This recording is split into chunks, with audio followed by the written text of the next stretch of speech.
Bismillahirrahmanirrahim. Assalamualaikum warahmatullahi wabarakatuh.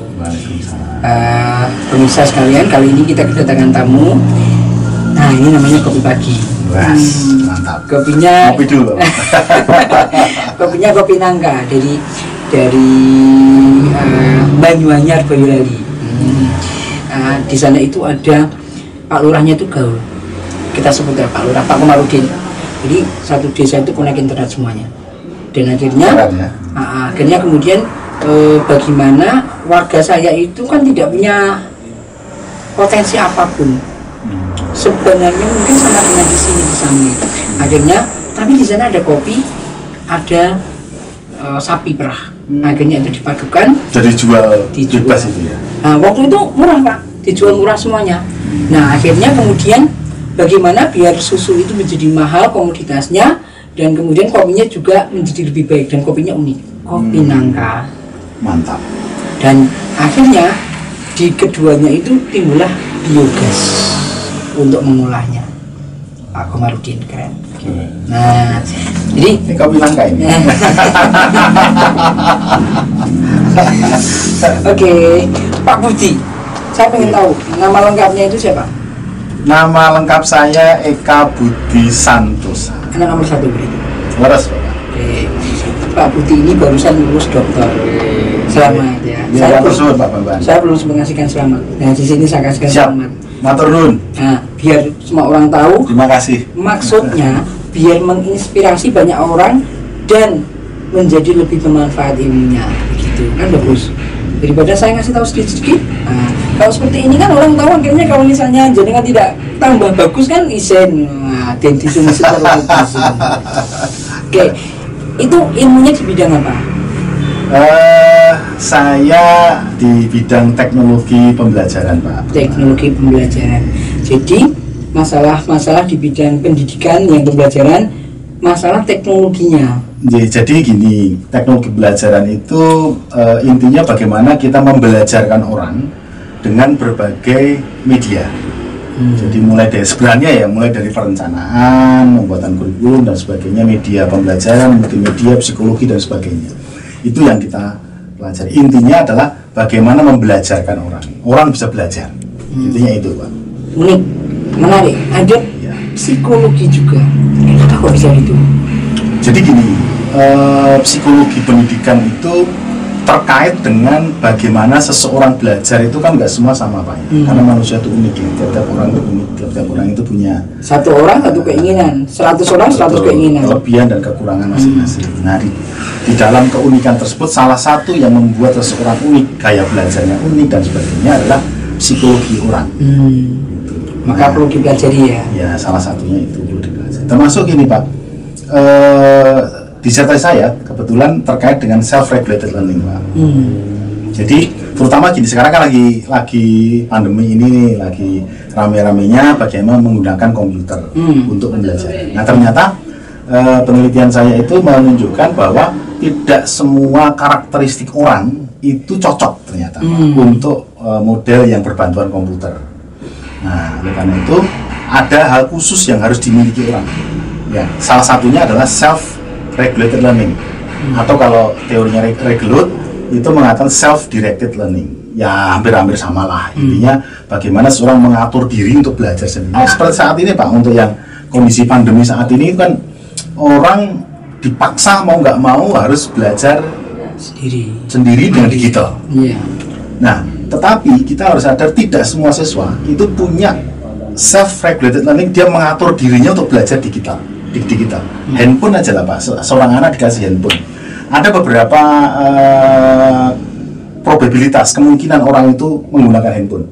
Satu, sama-sama ini ada pelajaran dari guru ngasih pelajaran, kelihatannya dia ngikuti misalnya Zoom ya, kelihatan Zoom, tapi yang ternyata Zoomnya itu dikasih fotonya aja, yang lainnya dia main game, kan bisa kan Pak? Atau yang lain. Perasaan itu di mana-mana sama deh. Nah itulah itu fungsinya self-regulated. Nah oleh karena itu kalau yang penelitian saya yang kebetulan sudah diterbitkan, dijurnalkan di Scopus, di JGIS, di Scopus itu gini Pak, ternyata karakteristik orang itu, terutama untuk pembelajaran kolaboratif itu bisa di-upgrade, bisa ditambahkan gitu ya motivasi belajarnya atau self learningnya itu dengan beberapa prasyarat. Salah satunya adalah kalau seseorang bukan gender ya, tapi tingkat self learning. Gender juga mempengaruhi sebenarnya. Misalnya dalam satu kelompok ada 4 orang, 2 laki-laki, 2 perempuan. Kemudian atau yang penilaian saya itu yang self regulatednya tinggi 2, yang sedang 1, rendah 1. Nah itu yang rendah itu akan bisa terupgrade, akan bisa naik self regulatednya. Tergantung sama teman-temannya. Sama teman-temannya. Nah itu ilmiah ya, riset. Ya itu riset. Itu ada beberapa percobaan yang kita buat. Misalnya yang tinggi 3, yang rendah 1 itu bagaimana? Yang rendah 3, yang tinggi 1 itu bagaimana? Nah yang kita dapatkan ternyata adalah yang paling bagus itu 2-2, yaitu yang self regulatednya tinggi 2. Kemudian yang sedang 1, rendah 1. Nah, yang di antara yang sedang dan rendah itu, Pak, ternyata yang paling tinggi, cepat atau paling cepat di-upgrade itu yang sedang, Pak. Oh, yang self-regulated sedang. Karena sudah di dasar?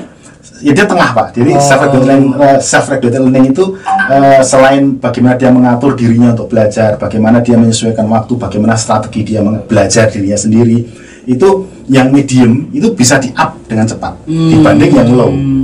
Gitu. Nah itu makanya pentingnya guru-guru juga memperhatikan itu, sehingga ketika nanti dibuat sebuah kelas belajar yang kelompok gitu ya, itu jangan sembarangan gitu loh, yang semua SRL-nya rendah digabungkan jadi satu ya salah jadi, Pak. Nah itu harus ada, sama kalau tinggi semua juga nggak bagus. Nah makanya harus nanti ada tantangan. Harus ada variasi. Kalau yang rendah harus ada yang mengatur. Betul. Paling nggak 2 tinggi, 1 sedang, 1 rendah. Atau 2 tinggi, 2 rendah, itu masih bisa. Sebenarnya sebuah penelitian itu kita sudah tahu kesimpulannya, cuman belum pernah difaktakan. Maka penelitiannya Pak Budi ini benar-benar membuat fakta dan novelty-nya jelas, karena sudah dijurnalkan di Scopus. Nah dari hasil itu kemudian Pak diimplementasikan nggak di kampus? Iya, Pak. Oh ya semuanya. Ini ngasihnya di mana toh? Saya di Harapan Bangsa Akademi. Oh, baris Harapan Bangsa Akademi. Kami ada dua prodi ya, yang bahasa Inggris Harapan Bangsa, yang manajemen informatika namanya Amik Harapan Bangsa. Oh. Ya. Dia mau upgrade ya? Ya Pak, ini sedang proses ke Politeknik, Pak. Amin. Doakan Pak, semoga kita segera bisa upgrade dan kita bisa tambah prodi, nanti Pak Bambang bisa membantu kita. Oke, nah gimana implementasikannya ke dalam perkuliahannya? Jadi gini Pak, ada teori yang mengatakan begini, salah satu kompetensi yang dibutuhkan oleh generasi milenial saat ini, ya ini generasi Z saat ini, itu adalah kemampuan berkolaborasi. Iya. Nah, di tempat kami mengutamakan, terutama untuk IT ya. IT itu kan cenderung orang untuk membuat seseorang terikat kepada yang namanya barang ya. Entah itu HP, entah itu laptop, entah itu komputer. Orang terikat dengan itu.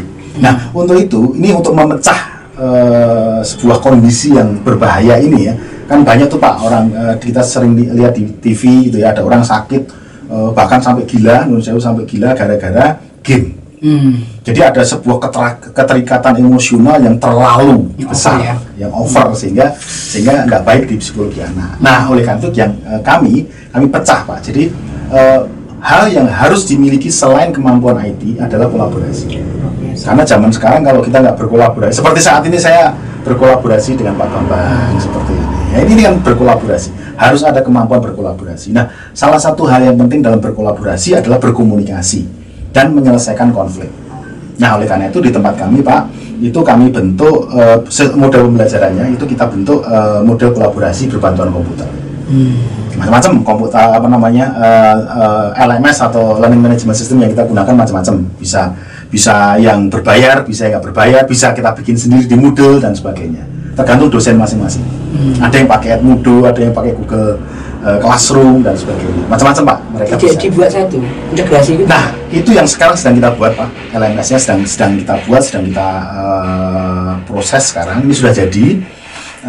Nanti untuk semester depan kita bisa memakai LMS itu untuk full pembelajaran semuanya.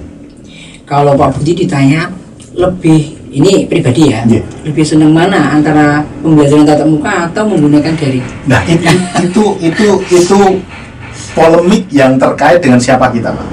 Orang-orang generasi X seperti kita, seperti saya yang usianya itu di atas 40 tahun, itu lebih nyaman untuk tatap muka. Tetapi untuk anak-anak kita yang generasi Y ini, generasi Z, generasi Y yang sekarang yang lahir tahun 2000 ke atas itu ya, yang itu sebenarnya mereka adalah natif digital, Pak. Mereka orang-orang natif, orang-orang yang memang lahir wis IT gitu. Bahkan masih bayi aja pegangannya HP kan gitu ya, Pak ya. Nah, seperti itu mereka sebenarnya seharusnya lebih optimal bila kita menggunakan pembelajaran daring. Faktor X-nya apa? Nah, tadi yang faktor X-nya yang membuat seseorang itu meskipun dia natif digital itu adalah self-regulated learning. Jadi bagaimana dia mengatur diri untuk dia belajar. Nggak tertarik dengan YouTube. Ketika dia belajar, dia lebih senang dengan, misalnya sama-sama kita dosen atau guru biasanya kan mau belajar pakai YouTube ya. Oke, dia buka YouTube sebentar. Tapi dia ngelirik kanannya tuh, wah ada bagus-bagus nih lagu-lagu baru nih. Ganti ke situ. Itu self-regulated learning. Nah, disitulah perbedaan dari masing-masing orang sehingga orang itu bisa maksimal, bisa optimal dalam pembelajaran kalau dia punya kemampuan itu. Tapi kalau Pak Budi sendiri senang yang mana? Kalau saya kebetulan yang saya gunakan blended, Pak. Blended ya. Yang saya gunakan di kampus, di kelas saya itu blended. Nah, blendednya macam-macam, Pak. Artinya saya bisa pakai kelas terbalik. Jadi saya kasih dulu video pembelajaran saya, materi saya, ya terkenalnya flip classroom lah. Jadi saya kasih, kemudian mereka pelajari. Ketika dia tetap muka dengan saya 30 menit saja, Pak. Itu saya hanya mengelaborasi apa yang dia pelajari. Plus kita akan bahas apa yang kita buat untuk tugas mandiri dan tugas kelompok di luar kelas. Oke, eksternal ya. Nah, itu cukup 30 menit, Pak. Nah, ini bisa kita gunakan juga untuk pembelajaran daring. Sebenarnya daring itu nggak lama-lama, Pak. Boros kuota. Anak-anak banyak keluarnya boros kuota. Lama gitu.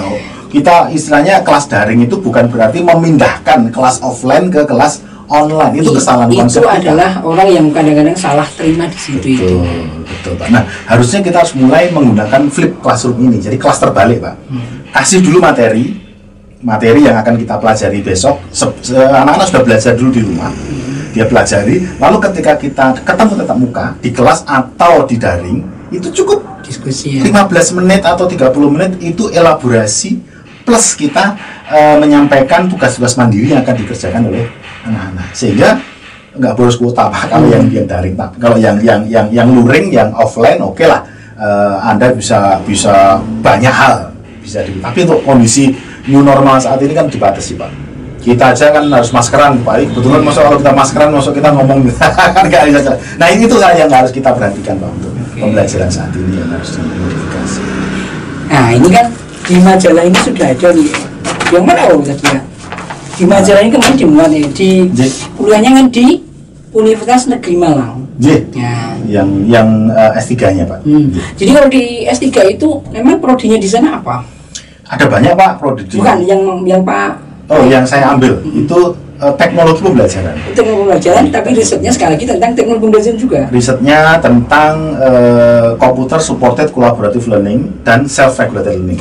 Seberapa besar pengaruh sebuah komputer itu terhadap pembelajaran? Itu di riset ada nggak? Ada, Pak. Oh, ada. Sangat besar. Itu teorinya Greenstein, Pak. Bukunya Greenstein. Itu dia mengatakan seperti ini. Kemampuan orang abad 21. Ini abad 21 berarti ini orang-orang generasi generasi tahun 2000-an ke atas gitu, Pak. Itu adalah salah satunya adalah kemampuan di bidang digital yang dia harus punyai, selain berkolaborasi, selain dia leadership, selain dia menciptakan inovasi, dia berkomunikasi dan sebagainya. Yang harus dikuasai adalah IT. Nggak peduli kamu jurusan programnya ekonomi, program hukum, program apapun, nggak harus orang yang program studinya adalah orang komputer ya. Semua prodi kompetensi harus dipunyai. Menurut Greenstein, buku yang dia sampaikan itu adalah dia harus menguasai IT. dan Seluk Beluknya. Maka dari itu komputer, kalau tadi pertanyaan Pak Bambang, sejauh mana komputer dibutuhkan? Sangat dibutuhkan oleh semua orang pada zaman ini. Semua lini pasti gunakan itu. Nah oleh karena itu hanya beda-beda kuantitinya ya Pak ya, beda-beda bebannya ya. Kalau orang-orang IT otomatis dia harus fokus ke situ, develop IT, bagaimana mendevelop website, program dan sebagainya. Website pun ya itu ngomong-ngomong sederhananya. Itu sebenarnya kalau dulu kan kita harus mau bikin harus macam-macam ya yang harus kita pelajari dulu. Tapi sekarang kita cukup kan ada WordPress Pak. Cukup pakai WordPress. Kalau untuk misalnya kita punya usaha kecil-kecilan di rumah, kita punya usaha online seperti itu kan kita bisa pakai WordPress sebagai sarana kita untuk berpromosi. Ya. Gitu. Nah, kalau saya boleh tahu kampusnya itu di mana sih?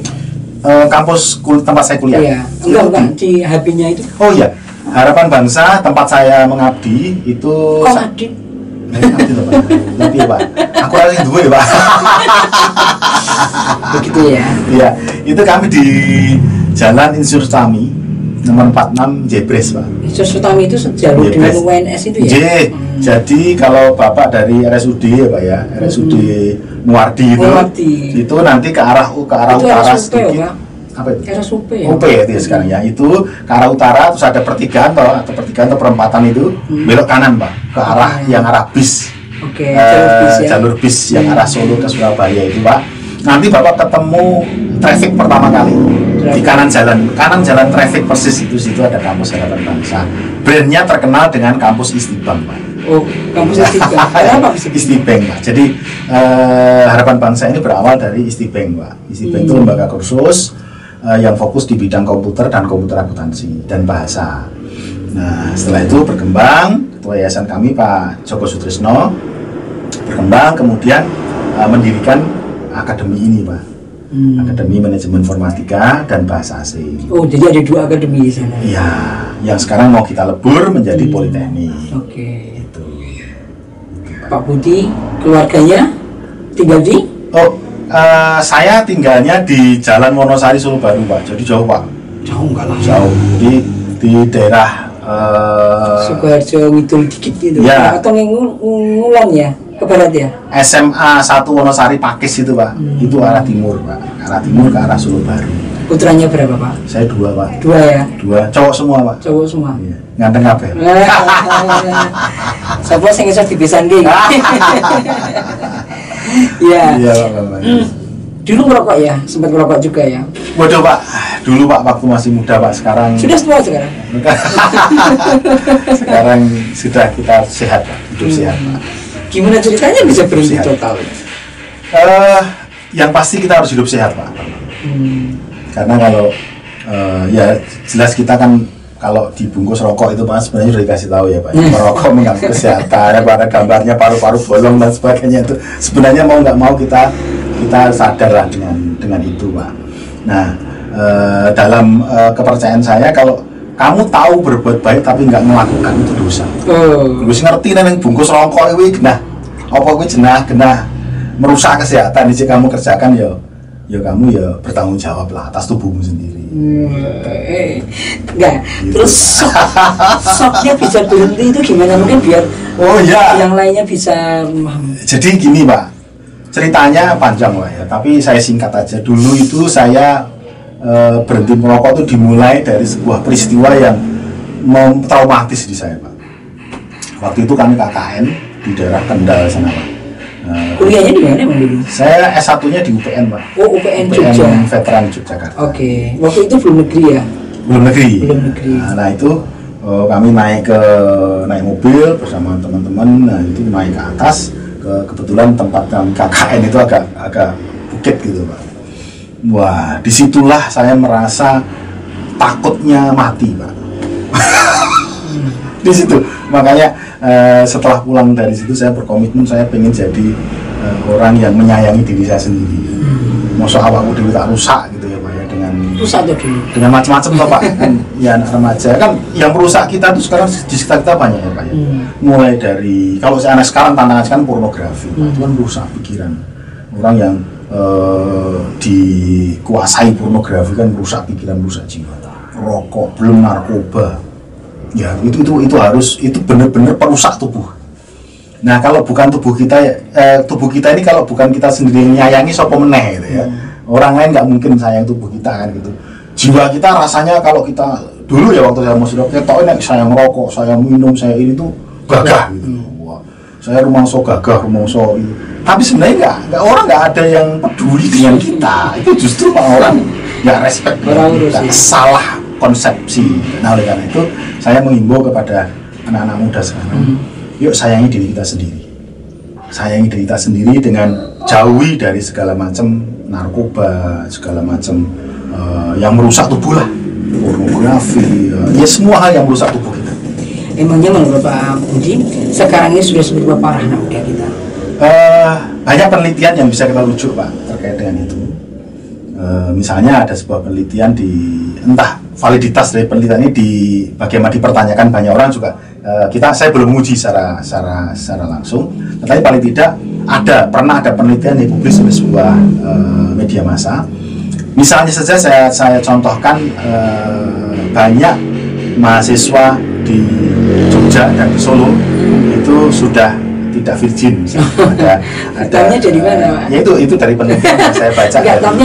Mungkin dari observasi atau kuis, saya kurang, makanya saya belum tahu. Artinya gini, kalau pertanyaan tadi sejauh mana kebobrokan orang-orang muda saat ini, kalau kita kan asumsi kan tidak bisa ya. Saya hanya merujuk itu dari penelitian orang yang kebetulan dipublikasikan di media massa, entah itu benar atau salah validitasnya, bagaimana kita belum uji itu.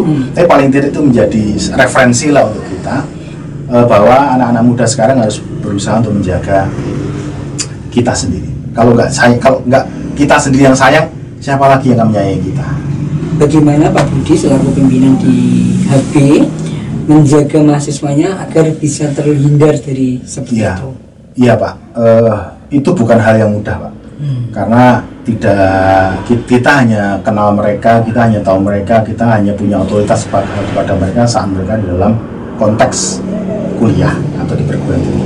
Ketika mereka di luar, disitulah letak di mana mereka akan bersosialisasi dengan lingkungan. Nah, saya pernah penelitian Pak, S2 saya Pak, saya S2 di UNS mengenai karakter Pak. Nah, pendidikan juga. Teknologi pendidikan Pak. Jadi S2 saya di teknologi pendidikan juga. Teknik geologi Pak. Jadi melenceng. Nah, saya mau fokus ke situ tadi. Ternyata ada 4 hal Pak. Ada 4 hal yang membentuk karakter orang Pak. Jadi yang pertama adalah keluarga. Itu paling penting. Keluarga itu yang membentuk karakter, yang pertama keluarga. Yang kedua lingkungan sekolah. Yang ketiga lingkungan masyarakat. Masyarakat di mana tempat kita bergaul hidup dan sebagainya. Yang keempat, ini adalah tempat di mana orang menaruh kepercayaan mengenai etik. Biasanya kalau kita itu tempat ibadah. Kalau Muslim ya di masjid ustadznya, kalau di orang Kristen ya gereja di. Nah, dari keempat ini Pak, ini yang menarik Pak. Dari keempat ini yang unik dan menarik juga Pak. Dari penelitian saya yang lain, itu saya mendapati Pak. Mohon maaf ya, ini kalau penelitian saya salah atau kurang valid ya. Tapi ini hasil penelitian, saya boleh sharekan. Yang keempat tadi, yaitu di tempat ibadah itu, saya meneliti tentang pengaruh materialisme di lingkungan kerohanian. Dan mohon maaf, lebih dari 40% pemimpin rohani ya di Jawa Tengah, saya di Jawa Tengah dan di Yogyakarta, itu sudah terpengaruh dengan materialisme. Buktinya apa? Semua agama. Semua. Jadi buktinya apa? Jadi gini, ini bukan nuduh ya, tapi misalnya. Tapi kan sekarang ini riset. Berarti bukan nuduh. Nah, sekarang gini, seseorang diakui sebagai seseorang yang punya derajat kerohanian, entah itu pendeta, entah itu ustadz yang tinggi, itu kalau dia naik mobil yang mewah. Begitu selesai khotbah, selesai nyampaikan itu, fulusnya juga nggak mungkin rendah namanya. Dan beberapa indikator yang lain ya. Selain itu juga ada khotbahnya dia mengenai materialistis dan sebagainya. Meskipun secara asumtif mereka itu menolak materialisme, tetapi mereka pada dasarnya hidup dalam materialistik. Ketika mereka membanggakan dengan mereknya, mobilnya, merek bajunya, jam tangan, perhiasan dan sebagainya, Tanpa mereka sadari, mereka sudah masuk ke dalam jerat materialistik. Nah ini bahaya Pak, dari 4 karakter tadi Pak, karena ternyata Pak sumber malapetaka itu ada di tadi Pak, di materialisme. Ketika seseorang sudah, sekarang gini aja Pak, kita dibilang sukses itu kalau apa Pak? Kaya. Anak cita-cita orang tua, oh sumet gede, sugih, duit kan gitu. Itu. Di masyarakat kita, kalau kita punya atau kita bawa mobil yang mewah dengan mobil yang tidak bermerek Pak, orang lebih menghormati yang mewah. Mobilnya tidak bermerek, raketan utang. Nah ini tuh Mas, itu kan bahaya sekali. Orang akan berusaha untuk menjadikan uang itu menjadi segala-galanya. Akibatnya ya korupsi. Sekarang kita tahu Pak, korupsi di Indonesia itu gila-gilaan Pak. Ya Pak, meskipun sekarang ada ada perubahan dengan KPK dan sebagainya. Sekarang ada penurunan kasus ya, atau indeks korupsi kita lebih baik dibandingkan dengan beberapa tahun yang lalu. Meskipun itu, tetapi tetap saja orang Indonesia ini masih gemar dengan itu karena tadi materialisme. Tapi kan ini sebuah penelitian, artinya memang sudah diuji dan valid. Kalau misalnya ada yang membantah, ya silahkan buat penelitian gitu loh. Dan silahkan tampilkan hasilnya. Jangan menghujat, karena ini riset ilmiah. Nah, tapi pengaruhnya dari kalau tadi ke seberapa parahnya, pengaruhnya terhadap teman-teman yang lain, apakah juga dominan? Maksudnya? Jadi teman-teman itu kan sudah parah tadi dikatakan. Dia kan juga mempengaruhi teman-temannya yang lain nggak? Nah tadi Pak, ada 2 berarti kalau yang Bapak tanyakan. Yang pertama tadi kan lingkungan rumah ya Pak ya. Karakter orang dibantu menjadi 4 ini. 4 square teori saya, 4 square teori untuk membentuk karakter orang. Yang pertama kan di rumah tadi. Yang Bapak tanyakan tadi 2 Pak, yaitu lingkungan sekolah dan lingkungan dia bergaul. Lebih parah lagi kalau lingkungan dia bergaul ada lingkungan sekolah. Dan kebetulan lingkungan sekolah tadi adalah lingkungan orang-orang yang tidak berkarakter baik, maka 50% dari orang itu pasti akan hidup nggak baik. Karena ada sebuah teori gini, lingkungan yang buruk itu merusak kebiasaan yang baik. Itu teori yang bisa dibuktikan. Lingkungan yang buruk akan merusak kebiasaan baik. Yang tadinya misalnya kita punya anak atau orang yang tidak merokok, begitu dia ada lingkungan sekolah yang merokok, di luar sekolah dia ya tetap Pak melu-melu nyoba-nyoba dan akhirnya dia terjerumus ke dalam itu. Jadi intinya lingkungan memegang peran yang sangat penting untuk dominan untuk membentuk karakter anak. Bagaimana implementasinya di mahasiswa di HB? Nah Pak, di kampus kami Pak, memang ini tantangan berat. Kami sampai membuat ada 6 SKS Pak untuk karakter ini. 6 SKS? Ya, salah satunya adalah yang 2 SKS itu pendidikan anti korupsi. Lalu ada interpersonal skill. Ada kemudian pendidikan karakter. Sampai kita bikin belum lagi misalnya ada pendidikan Pancasila, kewarganegaraan yang kita gabung. Itu juga salah satu upaya untuk mengubah karakter anak. Sampai segitunya Pak, kita bikin ada banyak SKS. Tujuan kita per semester itu minimal ada tempat di mana kita tidak hanya mengasah hard skill anak, tapi juga soft skillnya. Gitu. Di HB itu sudah meluluskan berapa kali ini sudah? Pak Bambang, di HB ini Harapan Bangsa ini sudah 25 Pak. 25 kali? 25 lulusan. Jadi sampai sekarang sudah berapa alumni kira-kira? Ada kalau 7.000 lebih Pak. 7.000 lebih? Ya. Semuanya sudah kerja semuanya? Semua sudah kerja, rata-rata Pak.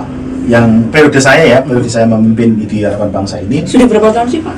Saya di Harapan Bangsa sejak Agustus 2013 Pak. Agustus, berarti? Baru Pak, saya 7 tahun yang lalu. Pas Agustus? Tanggalnya? Lupa saya Pak.